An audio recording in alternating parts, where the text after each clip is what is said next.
ಹುಡುಗರ exponential function ನಾವು common exponential function ಮತ್ತು ನ್ಯಾಚುರಲ್ ಎಕ್ಸ್ಪೊನೆನ್ಷಿಯಲ್ ಫಂಕ್ಷನ್ ಅಂತ ಹೇಳೋದು ನೋಡಿದ್ರಿ.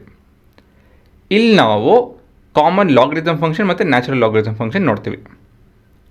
ಕಾಮನ್ ಲಾಗರಿಥಮ್ ಫಂಕ್ಷನಲ್ಲಿ ಬೇಸ್ ಏನೇ ಇರುತ್ತೆ ಅಂತ ಹೇಳಿದ್ರೆ ಇಲ್ಲೂ ಕೂಡ 10 ಇರುತ್ತೆ, ವ್ಯತ್ಯಾಸ ಏನಿಲ್ಲ.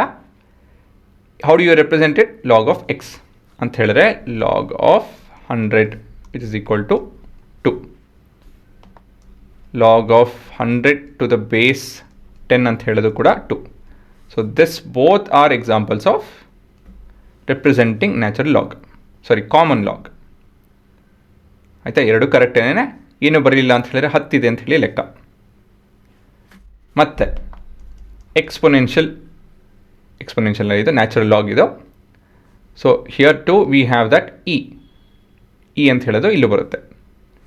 ಸೊ ನ್ಯಾಚುರಲ್ ಲಾಗ್ ಆಫ್ 100 ಅಂತ ಹೇಳೋದು is the same as log of 100 approximately 2.718. ಈ ರೀತಿಯಲ್ಲಿ ನಾವು ಬರಿಬೋದು. ಈ ಥರ ಯಾರು ಬರೆಯಲ್ಲ, ಬಟ್ ಈ ರೀತಿಯಲ್ಲಿ ಬರಿಬೋದು. ಇದರ ಉತ್ತರ it is not as simple as ಇಂಥ ನಂಬರು.